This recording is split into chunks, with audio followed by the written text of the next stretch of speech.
Welcome, everyone, to the GMS Magazine podcast. I am Paco Garcia, one of your hosts, and this is a podcast all about board games, role playing games, and the people who make them, sometimes also the people who play them. And this is Christmas D6 Machina, a very subdued opening for you. Usually you're much more boisterous and exciting.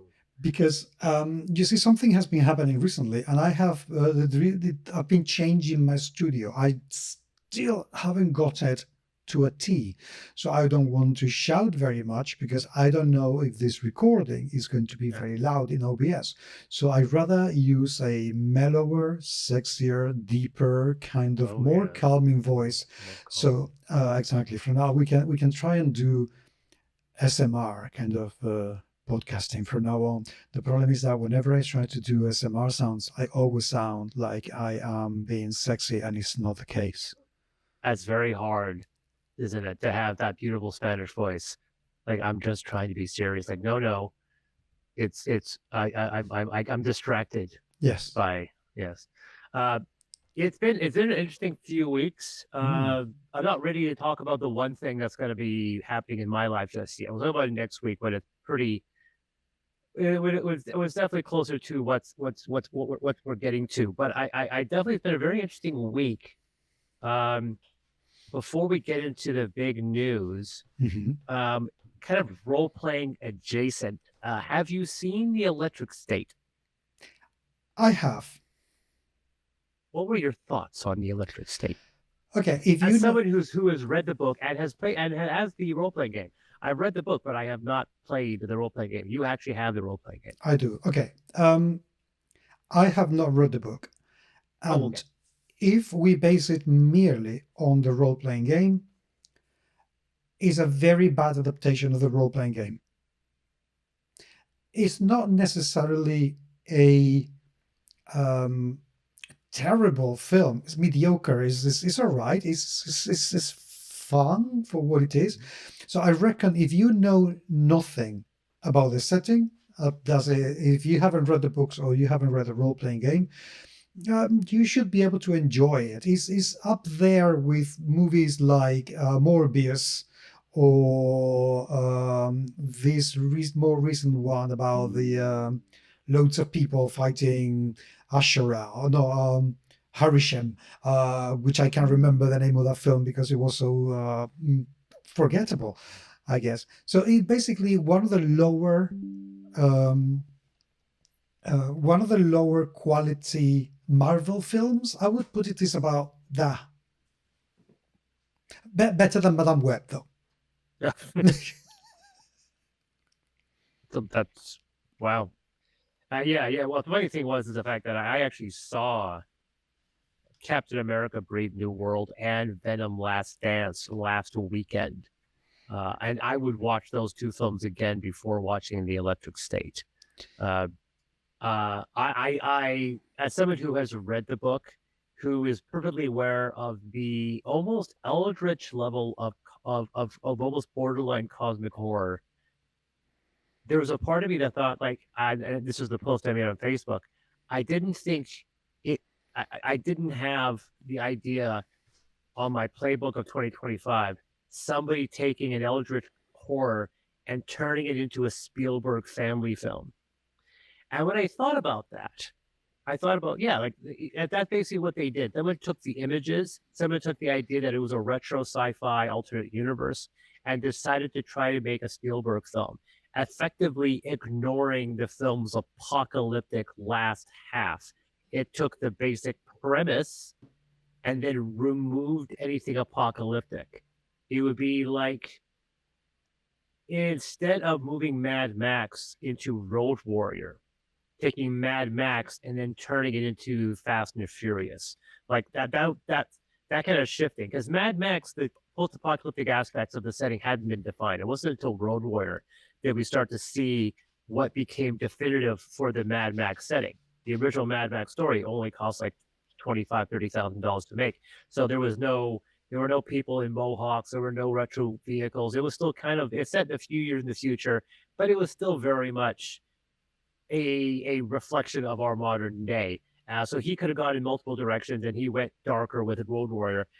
And then I thought, that's exactly what Spielberg did with Jurassic Park. A lot of people don't realize that the original Crichton novel, Jurassic Park, was a dark horror story. Hmm. A large number of characters that survived in the movie did not survive in the book. It was a very dark story, and Steven Spielberg got a hold of it. And I wouldn't say he Spielbergified it because he's done dark stories as well, but he certainly wanted to turn it into a family action film because he knew dinosaurs would make a lot of money. And it seems like they wanted to do the same thing. They had the retro feel, they had these wonderful visuals, and they thought it would be much more bankable to create a family film rather than the dark story that they created. And I thought it was a disservice to the source material, but when I look at it more and more, I go, unless this film cost $40 million instead of $320 million. So once I saw the budget, there was a part of my voice that says, they're never going to make this faithful. Like they can never spend that much money on a film like this and make it a faithful adaptation. Because I was thinking of other films that had that type of darkness to it that film would speak of. And funnily enough, the name that was dropped a lot with Garrett was Gareth Edwards. Gareth Edwards is probably my favorite living director currently. Like he's no Nolan, he's no Spielberg. He directed Rogue One, the 2014 Godzilla, and also the creator and a fantastic film from I think 2012 called Monsters, which I actually own. And he was definitely a definitive person when it comes to doing a lot with very little.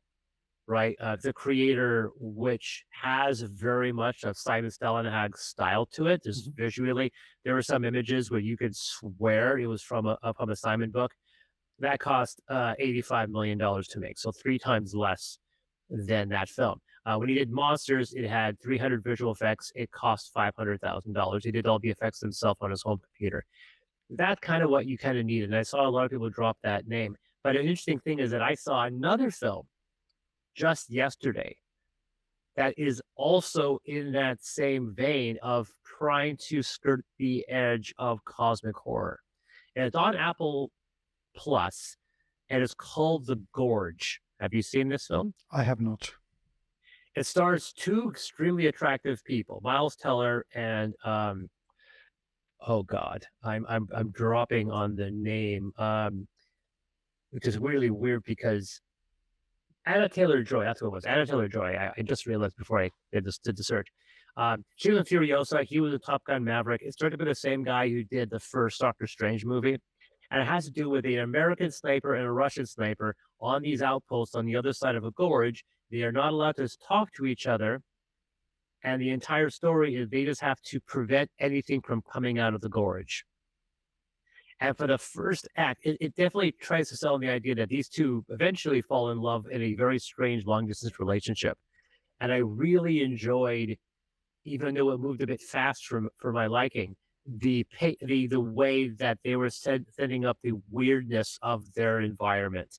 These 2 people eventually do end up communicating through letters, through visual actions and so forth, and then being able to see each other through telescopes and communicating that way. That's rather touching, if not very obvious, considering these 2 very attractive people are going to hook up at some point. But there's been a lot of talk about what is inside the gorge. And I don't want to spoil too much in the fact that when it comes to artists, visual artists that have a lot of cosmic horror in their blood, there are 2 artists that come to mind. One is H.R. Giger, or Geiger, depending on the guy who created Alien. Created the jockey ship, or the Juggernaut, created the jockey race, also created Silver Species, known for his oroctomechanics, and numerous games like Scorn have used his visuals. The other artist is Ladislav Basinski, who is a surrealist, nightmarish painter, where Giger used blues and blacks. Sabinsky uses oranges and yellows, usually apocalyptic imagery of buildings being overrun by growth, corpses, and mutations. And once they ultimately we do see inside this gorge, it is very clear that they took Zabinski's art book, art and recreated one of the most visually arresting sequences I've seen put the film in quite a long time. The 20 or 30 minutes that they reside in the gorge is absolutely mesmerizing, and I found it incredibly intriguing.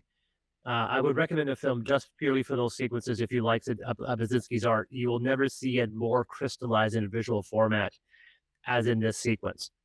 Then they did something incredibly stupid. They tried to explain it. Mm. They then created a third act where they explain everything about the gorge, why they're there, what they're doing, and it's so banal and pathetic and boring, and it's just like I could tell, did the it only has one writer. Did that writer just? I bet you he had a film that went right up to about the 90-minute mark, and because of the budget and because it was a streaming show, they had to rewrite the last act to being incredibly predictable and traditional, to the point where the last act, I'm like, I've seen this last act before. You had an actual brilliant film until this point. And it feels like once again, that's something that there is compromising to this cosmic horror genre. And people think about cosmic horror, they think Cthulhu. But ignoring Cthulhu, have you ever encountered, like some people do call Electric State cosmic horror, even though it's just not Cthulhu? Have you ever played or heard of a board game that was cosmic horror but was not Cthulhu? No, not really. And to be perfectly honest, I wouldn't consider the Electric State cosmic horror. I would probably call it psychological horror. Okay. I think it's a different, because there's nothing cosmic about it. There's nothing that is from out of Earth or out of this dimension that happens within the electric state. Everything is man-made. And the only thing that can be considered to be out of this planet is the mind, the scapes, the mindscapes themselves, which are nothing to do with, they're just computer material. There's nothing else. So I would consider psychological horror, which that film has absolutely nothing of, nothing whatsoever.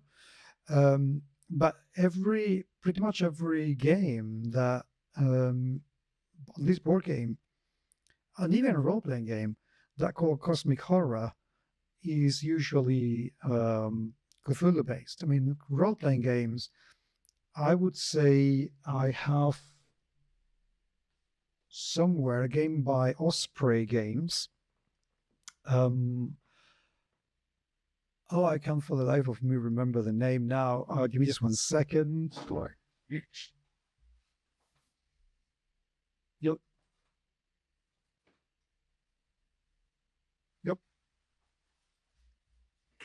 I have it here, but I don't.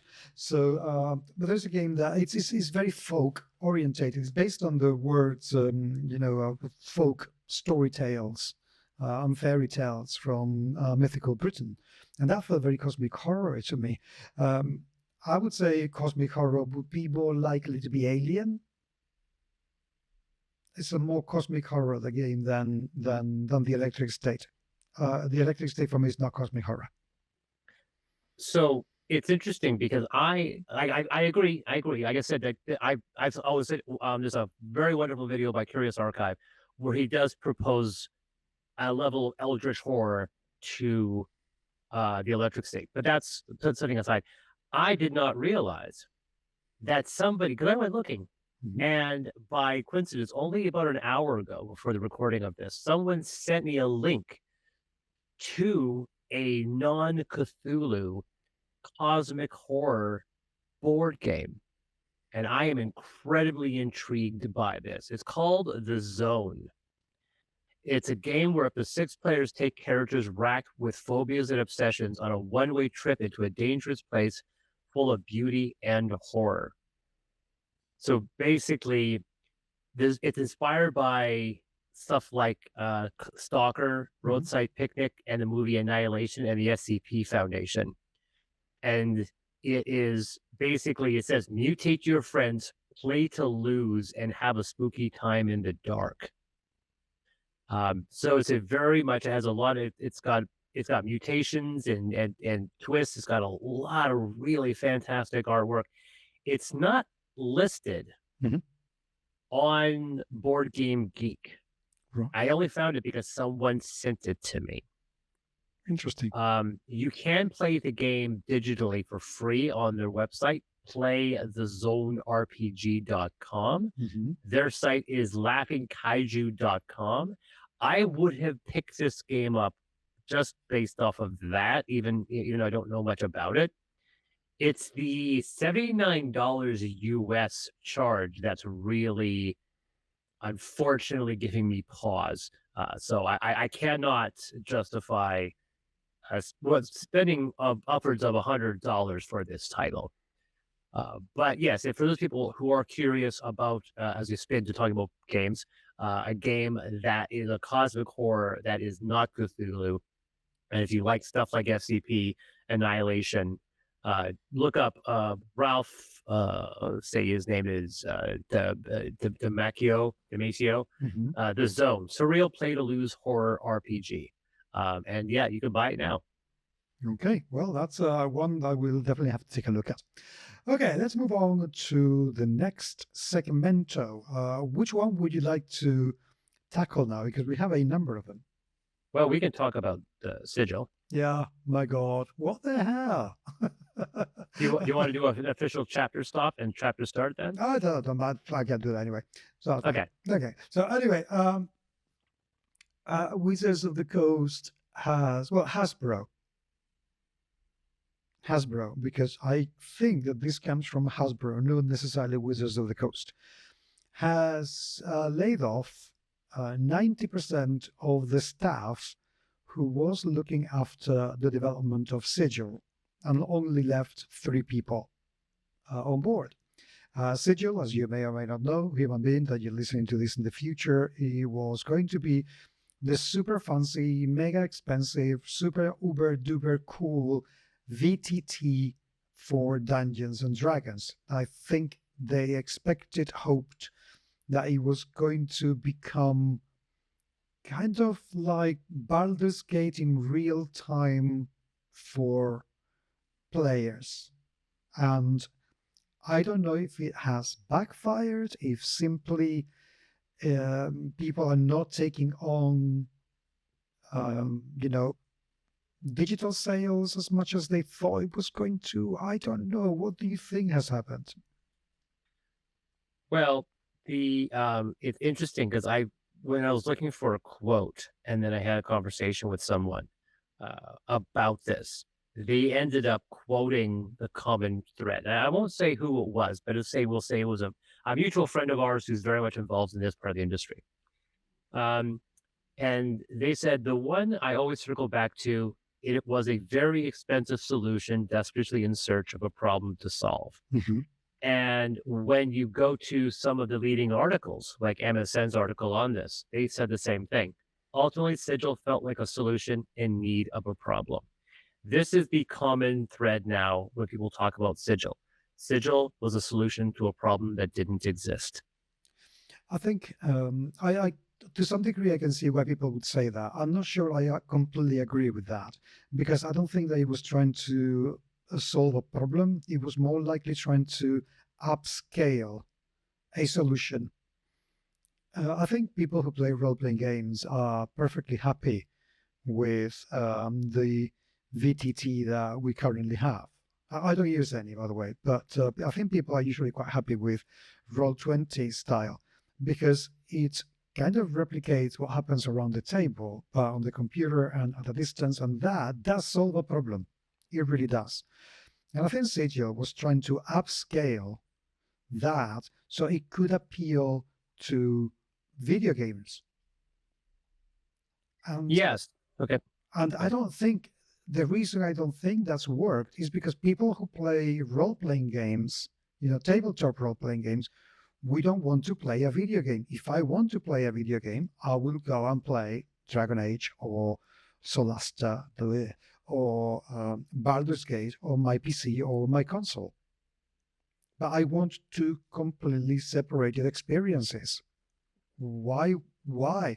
Or simply, I would play one of myriad World of Warcraft that are out there. Why would I want to turn my Dungeons and Dragons tabletop game into a video game? That doesn't appeal to me at all. Yeah, the idea seems to me that the idea is that they wanted to create, as you said, they wanted to attract the video game market, which is ironically what fourth edition D&D was trying to do.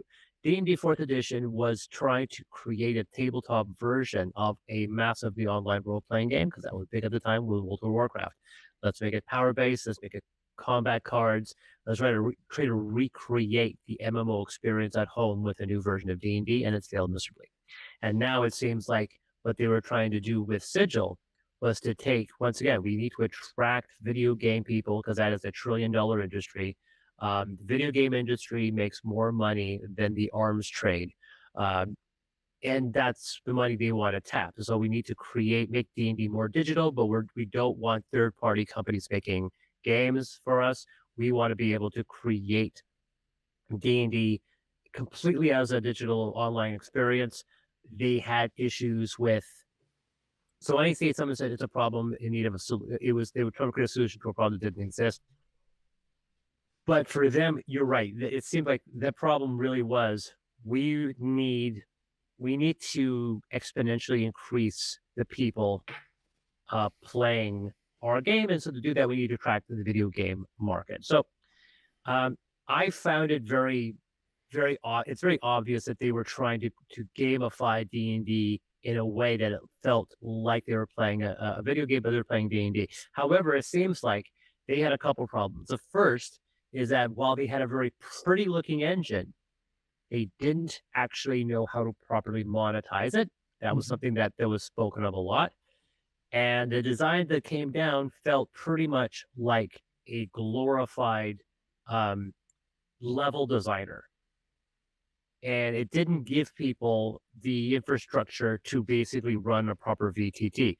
For example, you could not create a character in Sigil. You had to create your character in D&D Beyond. So, and then the other quote, this is the other quote from our anonymous source. To understand why it failed requires understanding the structure of the company. So many separate teams. It's wild to me that Cow and Stutzman, these are people I imagine who are executives at Wizards or Hasbro, are still there though. This whole mess lands squarely on them. As always, it's the team they hired that suffered the consequences.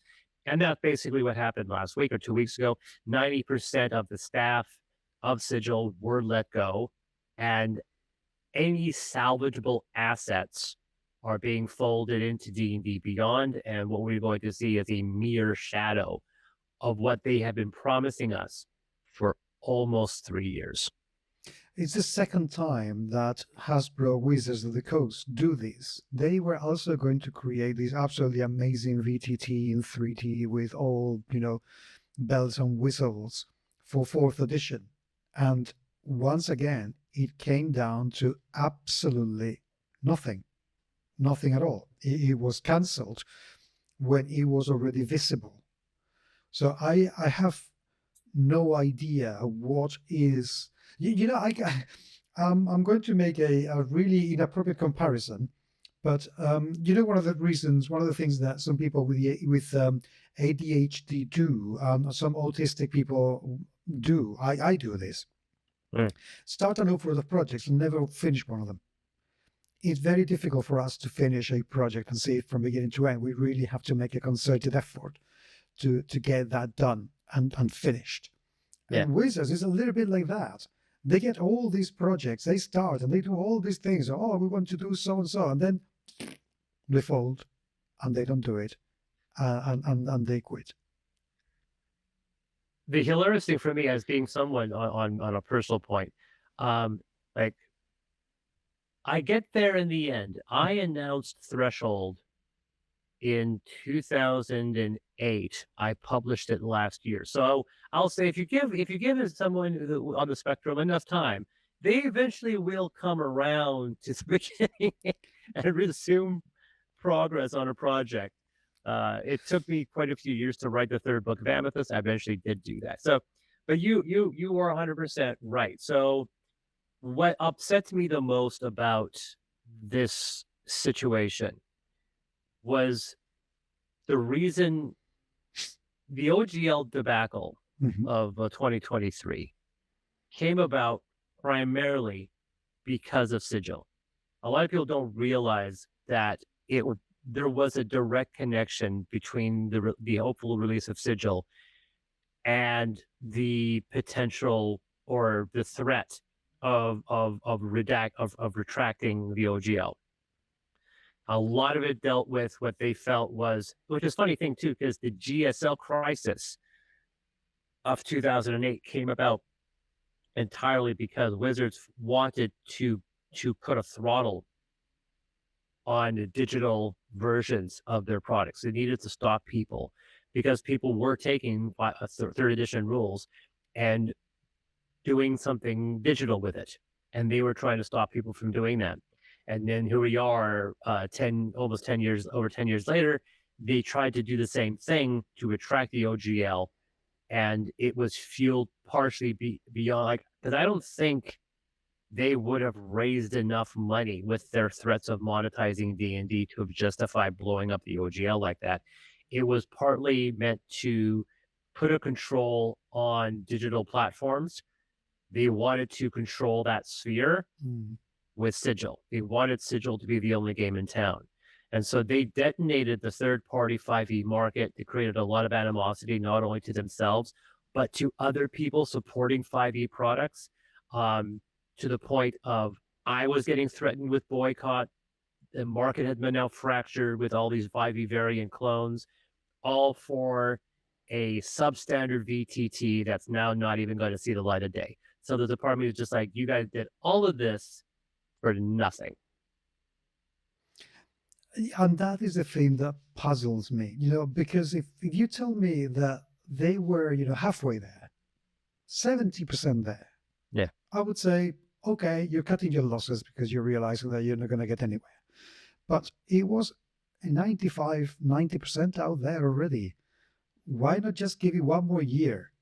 Which, let's face it, for a company like Wizards or Hasbro, is not, I mean, it's a huge amount of money, don't get me wrong. And I'm not saying that doesn't have a weight, but give it one more year, invest another million, which again, for a company the size of Hasbro or Wizards of the Coast, this is not an incredible amount of money, and give it a go. See what happens, because you may be surprised. I just, to be honest, don't think they were going to be. They probably knew that, and that's why they decided to call it quits. But it's a pity.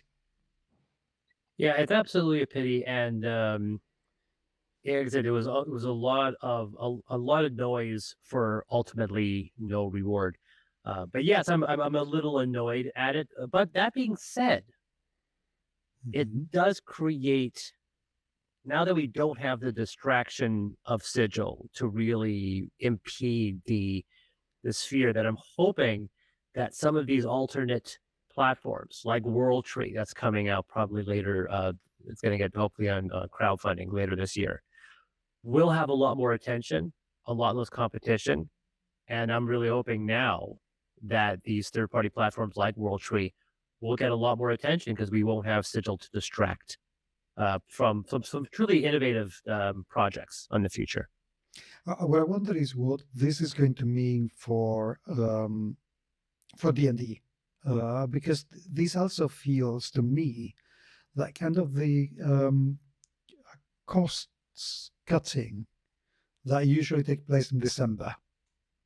Usually in December they do an awful lot of layoffs, and they get rid of some people just to make sure that the papers, the numbers look good, because that way they don't have so many salaries to pay, and therefore margins change. And I wonder if this is something similar. They're thinking we need to make margins look good, so what can we get rid of that we don't necessarily need, that will make us look better if we are not, throwing an awful lot of money to it. And probably Sigil is the least necessary. of their projects. But I wonder if that means that they're going to have a little bit more money to do what they should be doing, which is writing books and adventures, which they are releasing very slowly. They have a very meager schedule release for books over the next year or two. Let's hope. I mean, it's one of those situations where I think that the next year or two is going to involve quite a bit of damage control from Wizards of the Coast to try to recover basically their goodwill. And unfortunately, there's a part of me that kind of wishes that they released the 2024 version, which is a horrible name. I really hate the fact that they called it the 2024 version of D&D and they just didn't call it 5.5. Because I feel like the new trilogy of the 2024 edition of D&D, even though 2 of the books came out in 2025. Whatever. But I wish they had put that out, like release them in this summer. So now they can kind of so the stank of Sigil can go away. But so now people because now there's a lot of people in the kind of trigger sphere or the rage sphere that are now looking at Sigil and a presumed failure of D&D 2024 as a way of saying D&D is dying. And I'm like, can you please shut the fuck up about that? I find that sort of thing hilarious. I did see a couple of posts in the Spanish group saying that it was tanking because of DEI. So the IE, because of DIE within Dungeons and Dragons, and how, having these more civilized looking orcs that look like Mexicans is a bad thing, and because I want my orcs to be savages, and therefore, I wasn't surprised not to have orcs in the monster manual. I know their justification is that because orcs are now a fully endorsed playable race, that you could have pirate orcs and mage orcs and it's kind of racially or species agnostic with all of these kind of regular opponents. So I guess that's one thing you can do. Yeah. But I was still surprised. I'm like, that's surprising that orcs aren't in the monster manual. But yes, that is the failure. I don't know anything else you want to add on that one. It is. I think, I mean, don't get me wrong, I have already given up on Dungeons and Dragons, at least for the time being, because I've given up on the system. It's just 5e is not a system that I'm all that enthralled about.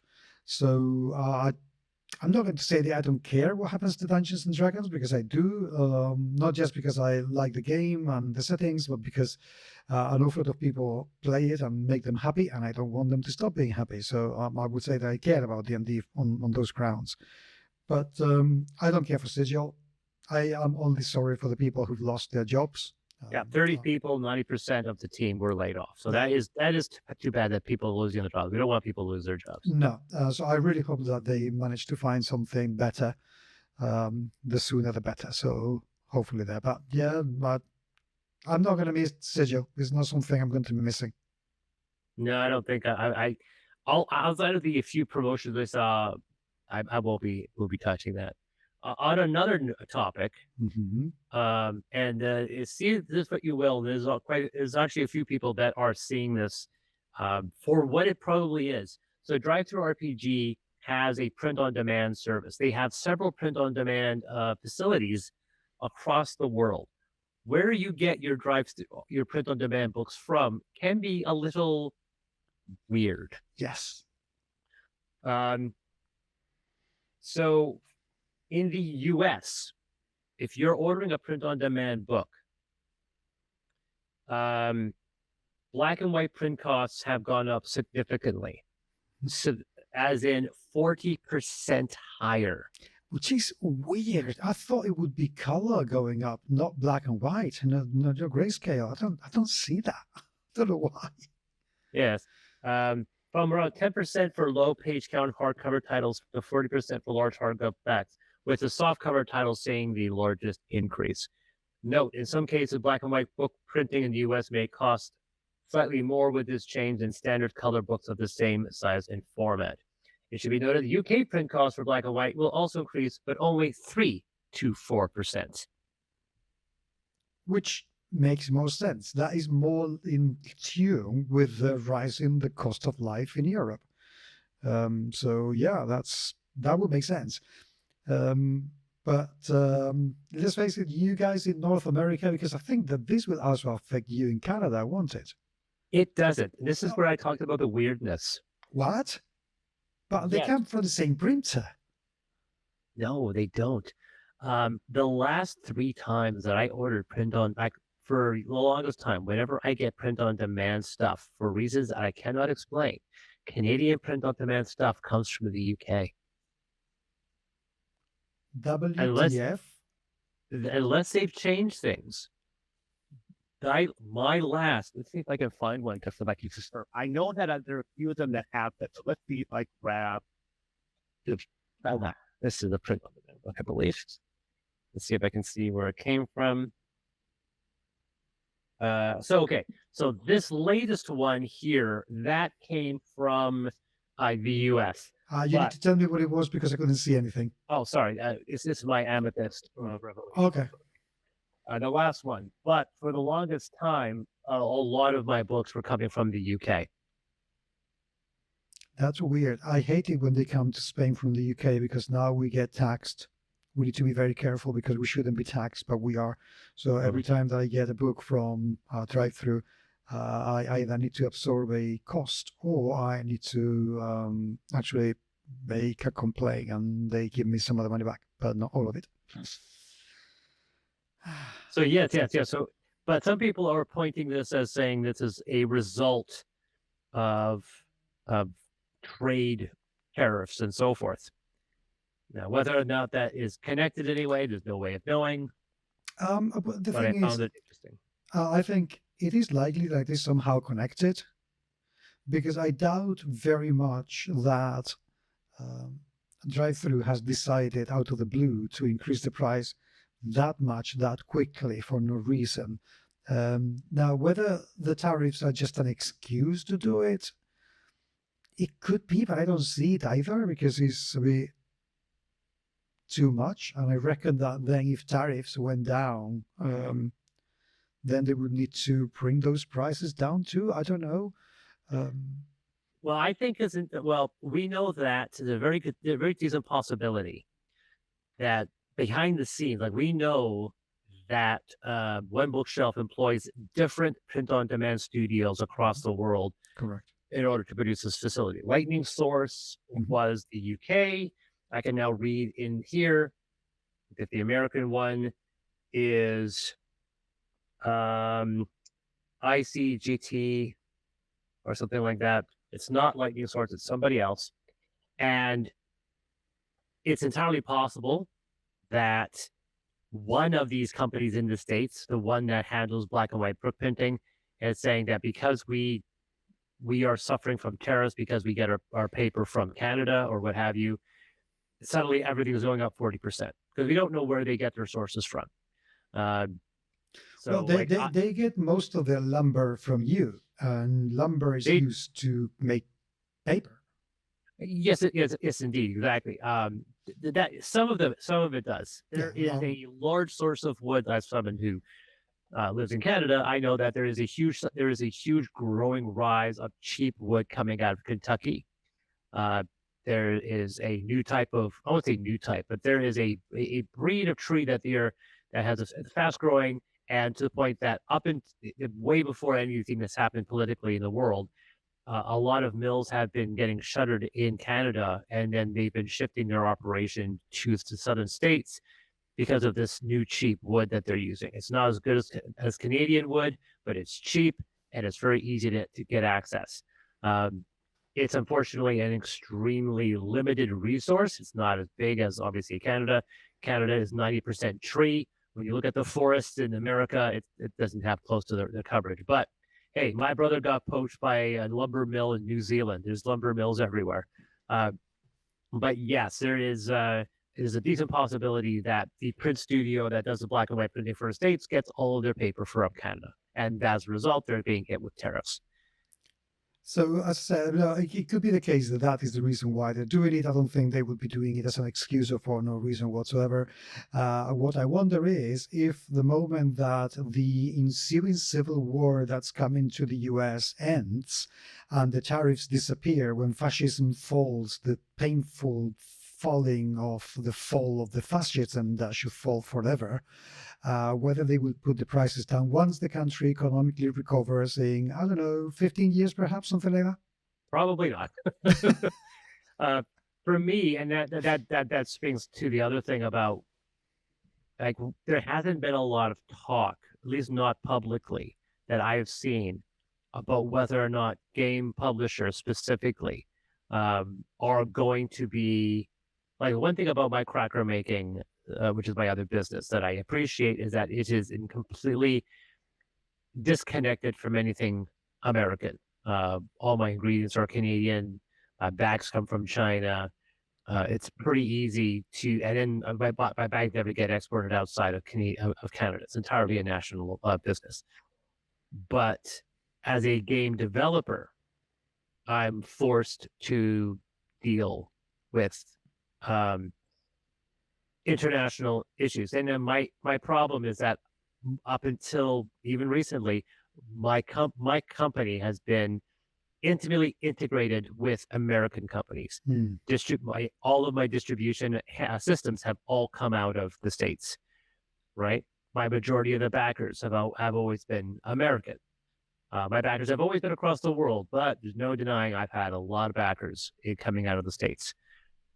And so some people are trying to encourage shifting campaigns. So printing, distribution, all of it comes out of Europe because they say it's really easy to distribute stuff in Europe. I don't know how true that is.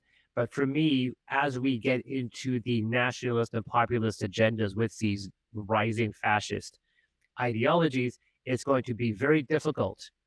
And in this day where we see the rise of authoritarian governments, I'll say that it's going to be very difficult as a game designer to really justify putting effort into a product. Like, how does a game designer kind of go like, well, the world is coming to an end. I better write my role playing game. It's like the same thing with Hollywood movies. We're making movies and we're trying to ignore what's going on in the world. Like, how do I, as a game designer, kind of like go about my day-to-day operations knowing I have to involve my company with American companies, of which some of them are actively campaigning for the annexation of my country. Well, the thing is, I don't think there's a difference between our industry and the cinema industry and its size. Hollywood films don't give a shit about that because the money still can be made by simply exporting the film and dubbing it into whatever language. And dubbing a movie into a language is probably about the same price as translating a big book into another language. I wouldn't be surprised whatsoever if the translation, to do the subtitling or the dubbing into another, let's just say the subtitling, translation and subtitling of a film is going to be considerably less than translating any of your books. Yeah. And the dubbing, by voice actors is not going to be a lot more than publishing a role-playing game like yours. And definitely distributing a film is considerably cheaper than shipping a book. Considerably. So they don't care because they have money to make. The problem with the role-playing game industry is that you're absolutely right. The biggest market is the US. That's it. That's the biggest because there are more people. There are more players.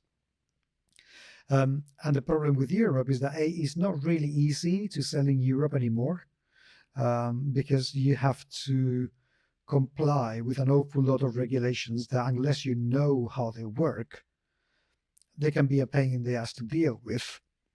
But again, shipping books to Europe, even within Europe, is not a particularly cheap thing to do. And translating books into the native language to appeal to the largest populations That's not cheap either. So that's why I think that one of the reasons why I think the RPG industry is going to shrink. Not gonna die. I don't think the RPG industry is ever going to die, ever, no matter what. D&D is never going to die, no matter what. But I think it's going to shrink, and we're going to see more and more smaller and smaller games and cheaper supplements rather than, for example, today the Alien second edition Kickstarter has come out. Hmm. I cannot afford to pay for what I would like to have because it's going to be about 350 euros for the limited edition. Jesus Christ. It's an awful lot of books. They look amazing, and I reckon if you had to buy them new, it would cost you about 700 euros. So you save a huge amount of money, but it's still a huge amount of money. I think those we're going to see fewer and fewer of those Kickstarters unless you have something exceptionally popular like Alien. I think what you're going to be saying a lot more personally, yes, you see the market's going to shrink. What we're going to see is a lot more bombastic, expensive productions from big companies. Mm-hmm. But the singular large successes of smaller companies are going to reduce. We're going to see a drastic decrease in big productions from smaller companies. I think the number of people, I always go back to the quote from Green Ronin Games, the founder of Green Ronin Games, who told me at the time, this is like 25 years ago, that more people have walked on the moon than make their career off of role-playing games. He said this 25 years ago. And between 2015, I would say 2015 and 2020, there was a period where anybody could make their career from role-playing games. You just need a good idea, some money. You didn't need to have corporate investing. But I think that has passed now.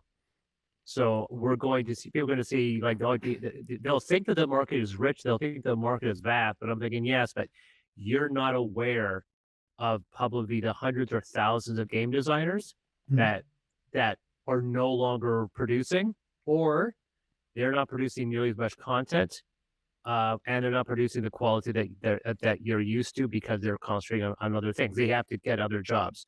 For a lot of people, I think you'd be surprised the number of people who are now having to leave the role-playing field and just return it to being a part-time job. And then the people who are leaving it out entirely. But sometimes when you're at a certain tier and you're looking up at all this great stuff, you're not seeing the people on your tier or below you that have vanished. So I think, and that'll be the casualties, what I'm saying.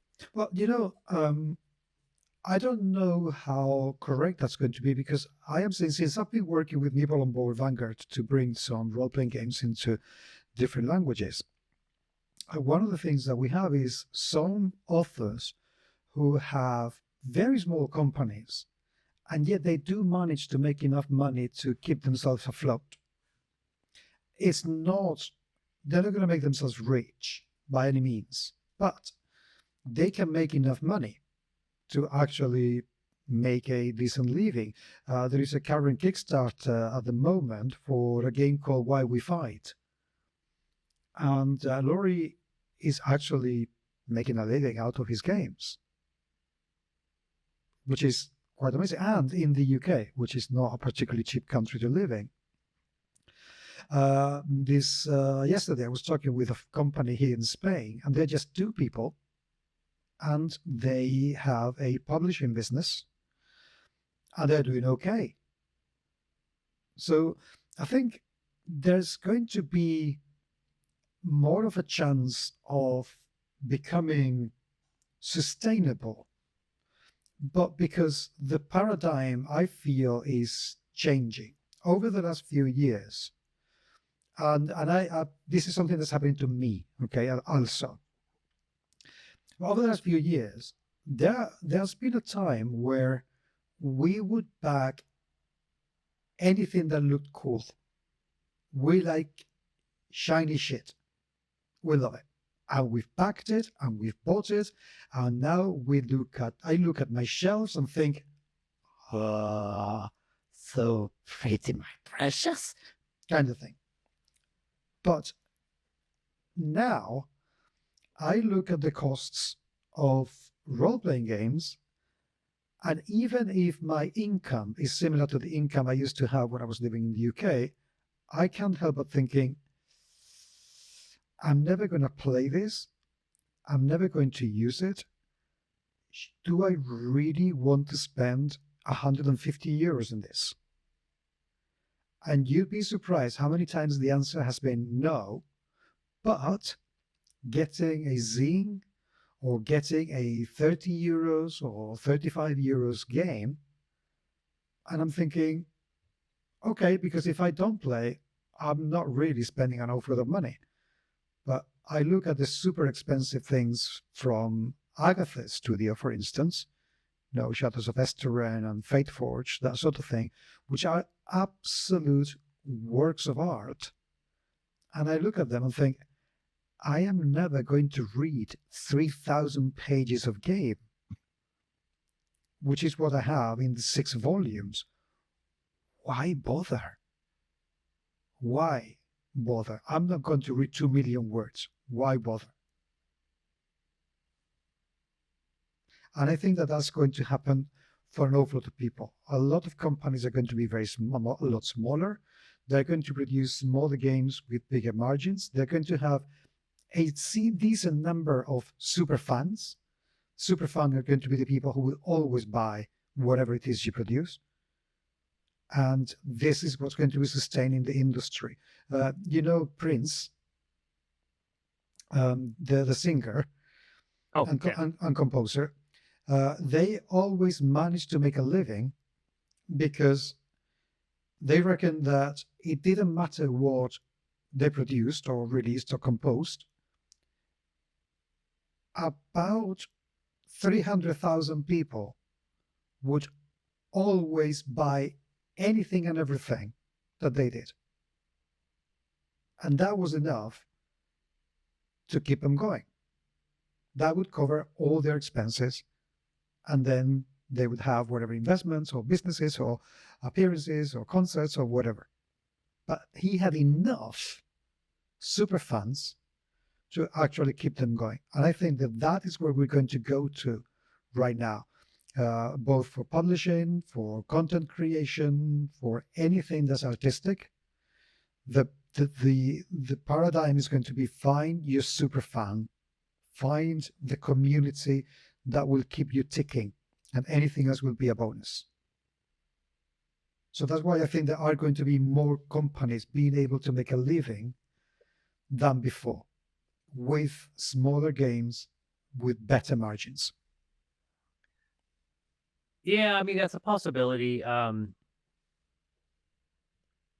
think once again, it depends on the market. It depends on the artist specifically, and the desire you might have. Like it's one of those situations. Like for me, like I'm kind of confronting the reality that my role playing career is dwindling, and I have to make some very tough choices in the future about whether or not I can sustain myself in this profession. And as someone who's more interested in creating worlds rather than creating mechanics, it's easier for me to use someone else's rule set. But that creates the environment of limiting that product to the audience of that rule set. And 5th edition was always a really easy one to do for me because it had the largest group for that sort of thing. For me, though, I look at it and I look at the revenue and I'm seeing the dwindling returns. And there's a part of me that's just like, if I can't do the products I want, I'd rather just go back to writing novels and going back to a full-time job and being read by 40 or 50 people. Because for me, while I absolutely love the projects that I've worked on and created, it's becoming very obvious the fact that like I can't do that where I'm losing hundreds of dollars or thousands of dollars on each production. I think you need to get used to the idea that you're going to have to produce smaller books. Yeah. And I know that that may not be what you want to hear or the kind of books that you want to write, but I think you're going to have to get used to producing smaller books and be more varied in your system choice. I still think that your games in a year zero engine would be absolutely amazing. Yeah. Although that's that's a for me it comes into the same issue that I had before. If I adapt Amethyst to year zero, then I'll simply have an audience for year zero. And when I look at the 5 other systems Amethyst supports and I see how little that they sell, I go, is adapting it for another system really going to like, oh no, these, Savage Worlds, Fate Core, Pathfinder, fifth, those all suck. Year zero, that's your future. So I spend the energy to release that one only for that rule system to fail. For me, I don't think adapting an existing IP to another system is the solution, because I've been doing that for a while and I can see clearly that producing stuff strictly for 5e is still where the only time I see any revenue. When I release a product for Pathfinder, Savage World, of Fate Core, the sales just simply aren't there. And I think that's a brutal truth. People need to realize the fact that the choice is now, if you want to be really successful, you either roll the dice with 5e or you roll the dice with an entirely bespoke original rule system. Yeah, but the problem with that, the real problem with that though, is that unless you convert to year zero engine, there isn't really a chance that I'm going to be playing your games because I'm not playing 5e anymore and I want to play your games. So I think it's absolutely tragic that just because you don't want to do a shit ton of work that will probably give you absolutely no money whatsoever and will be absolutely meaningless for everyone else, I don't get to play your games in the system of my choice. Yeah. And that's just terrible. Yeah. I'm not being selfish. Yes, I am. Like for me, it comes down to the fact that if you look at the market, look at all the people. I've had people approach me, look at Ultra Modern or look at Amethyst and say, why isn't this available for the Numenera system, whatever I can't remember the name of this Numenera system. Why isn't this available for Cthulhu? And I said, if I spent all my time adapting my multiple No, you game cannot do that. it's a nightmare. I have to basically, for me, it's about creating a world, and that's why I even thought with some of my latest productions, like Threshold and some of the other productions I want to do in the future, I want to do agnostic settings, where it's just like, here's the setting, you can homebrew it yourself. Here's the world in its entirety without a rule system to it. And, or at the very least, create a small digital download going, here's the 5e, here's the one. And so all the effort's being put into having a nice singular book and just having the rules on the side as a separate PDF. And I thought of doing that. But even then, I'm worried that people won't be like, I'm trying to get people attracted to the ideas rather than the mechanics. But it seems like from my circle, my fan base is only interested in my mechanics. And that's why when I produce an adventure, they don't sell so well. But when I produce a mechanical book like October's Arcane Almanac or Ultramodern 5, those do well. So like I have a Xeno Bestiary coming out in a couple weeks, most likely. And that could potentially do well because it's entirely mechanically based. But I don't get any personal fulfillment from that. I get personal fulfillment for creating new worlds and new ideas. And I haven't created a new world, a new idea in a few years. And I'm itching to get back into that, but I'm worried that it's not going to succeed because people aren't interested in that. Well, I can't answer that. I mean, yeah, exactly. You can't answer that. It's I guess that's just taking a leap of faith and taking a risk, which I can see that being a hard thing. And jokes aside, because obviously, I can see you not being able or willing to convert to any and every single mechanical thing, because that would also mean changing the ethos of the game. I'm a big proponent that you cannot give me 1 second, please. Okay. Because you maybe were able to hear some noise, and that noise was that. This, and you can see, or maybe not if you're just listening to this, my friends, is a deer antler. And this is a very popular toy for doggies, but it's very noisy and very annoying. So I will give it to him later. So anyway, what I was saying, talking a bit more, you would need to change the ethos of the game. You cannot play, and in fact, it failed miserably when they tried to make Cthulhu D20. It just doesn't work. So you have to change so many things about your game, but making worlds that, look at Borg. It barely has any world whatsoever, and yet it has become incredibly popular because it leaves so much to the imagination. So I don't know if something like that is going to be the future for an awful lot of people. We'll see. I've recently read a couple of more Borgy games. One of them is called Punk is Dead, of which I will be doing a review very, very soon because it's an absolutely outstanding piece of RPG. But we should start calling it a day because we've been going at this for an hour, and both of us want to go to bed for different reasons. You want to go to bed. You want to go to bed. For me, at the afternoon, I have to go for a walk. That's it. Because hopefully the temperature is starting to improve. When are you guys going to learn the benefits of siestas?